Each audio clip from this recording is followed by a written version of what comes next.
आज की हमारी वीडियो है वो है क्लासिफिकेशंस ऑफ मेरिस्टेमिक टिश्यू।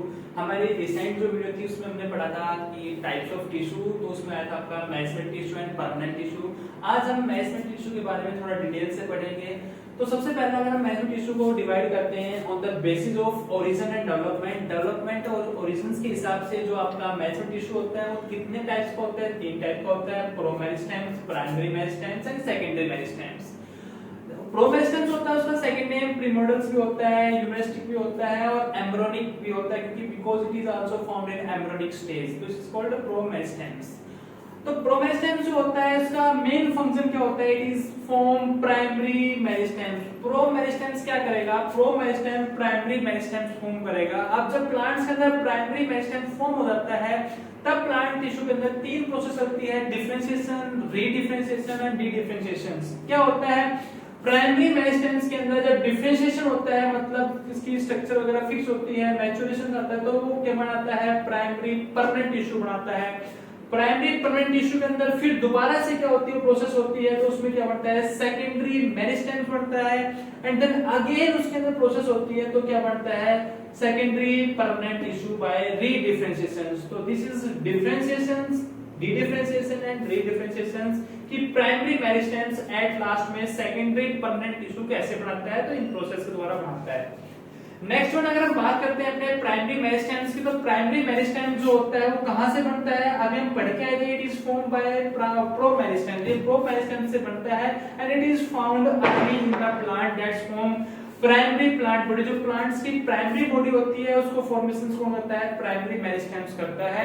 और प्राइमरी मेरिस्टेम जो होता है वो 3 टाइप का होता है। This is the most important things कि 3 टाइप का होता है, एपिकल, इंटरकैलरी एंड इंट्राफेसिकुलर।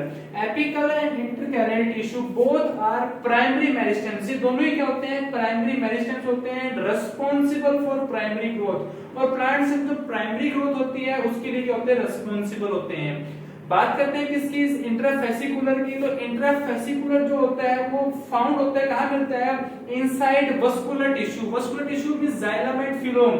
ये हमारे पास क्या है? वस्कुलर टिश्यू है, जाइलम एंड फिलोम। तो इनके बीच में जो होगा वो क्या होगा? इंट्राफेसिकुलर टिश्यू होगा। और ये it is the only primary meristem that responsible for growth. ये क्या है? वही होता है पहला प्राइमरी मेरिस्टेम जो उसके लिए रिस्पांसिबल होता है, ग्रोथ के लिए रिस्पांसिबल होता है। देन हमारा थर्ड वन जो होता है वो होता है सेकेंडरी मेरिस्टेम। सेकेंडरी मेरिस्टेम जो होता है वो किसके द्वारा फॉर्म होता है? Form by primary permanent tissue. ये प्राइमरी परमानेंट टिश्यू से क्या होता है? फॉर्म होता है। और ये क्या फॉर्म करता है? It form secondary permanent tissue. सबसे पहले प्राइमरी परमानेंट टिश्यू, देन उसके बाद secondary meristematic, then secondary meristematic, at last form secondary permanent tissue and it is responsible for the secondary growth। और जो प्लांट में सेकेंडरी ग्रोथ होता है, तब तक हमने प्राइमरी ग्रोथ के बारे में पढ़ा है, लेकिन जो सेकेंडरी ग्रोथ होती है, secondary growth like intrafascicular cambium जो रिंग बनती है, कोर कैवियम जो बनता है, this is the secondary growth and this are responsible by the secondary meristematic tissue. Then this is based on the original development. Now second one is based on the positions। अगर positions के हिसाब से हम देखते हैं तो these are also 3 types: apical, intercalary and lateral। This one is the simple structure of plants। Here ये हमारे पास क्या है? ये हमारे पास टिप ऑफ द प्लांट्स है। तो यहाँ पे जो प्लांट्स की जो लीव प्लांट्स की लीव्स ग्रो हो रही है, तो इस एरिया रीजन को क्या बोलते हैं? एपिकल्स।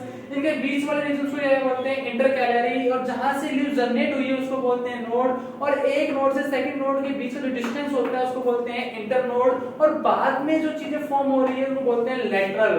तो this is the simple diagram of the plants. अगर हम बात करते हैं सबसे पहले एपिकल टिश्यू की, तो apical is found at the apex of root and shoot. जो एपिकल नाम से क्लियर है, अपोन मतलब ये क्या होगा? Tip of the apex of the shoot and apex of the root में क्या होगा? प्रेजेंट होगा। और इसका मेन फंक्शन क्या होता है? Increase length of the plant. जो प्लांट्स की लेंथ होती है उसको इंक्रीज करने का काम करता है। सेकंड अगर हम इंटरकैलरी की बात करते हैं तो it is a part of apical. Intercalary भी जो होता है वो एपिकल का ही पार्ट होता है, लेकिन इंटरकैलरी जो होता है वो सेपरेट हो जाता है। कब सेपरेट होता है? During the stem and root elongation. जब रूट और स्टेम का एनालोगेशन होता है उस दौरान क्या होता है? इंटरकैलरी एपिकल से अलग हो जाता है। And it is also increase the length of the plant. और ये भी क्या करता है? प्लांट्स की लेंथ को इंक्रीज करने में हेल्प करता है। अगर हम नेक्स्ट बात करते हैं तो it is found in between mature tissue. जो मैच्योर टिश्यू होते हैं उसमें क्या होता है, फाउंड होता है and found on the base of the nodes and leaf and internode. जो प्लांट्स की लीफ की जो बेस होता है, नोड का जो बेस होता है, इंटरनोड का जो बेस होता है, उन सभी में क्या प्रेजेंट होता है, इंटरकैलरीज प्रेजेंट होता है लाइक बैम्बोज, ठीक है। और इसके लिए मैंने अभी पिछली वीडियो में आपको बताया था this is the most important question for grass. ये ग्रास जो होते हैं हर्बोसो ईट कर जाते हैं तो उसके अंदर जो ग्रोथ होती है सेकेंडरी दोबारा से, तो किसके लिए रिस्पांसिबल होता है, इंटरकैलरीज के लिए रिस्पांसिबल होता है।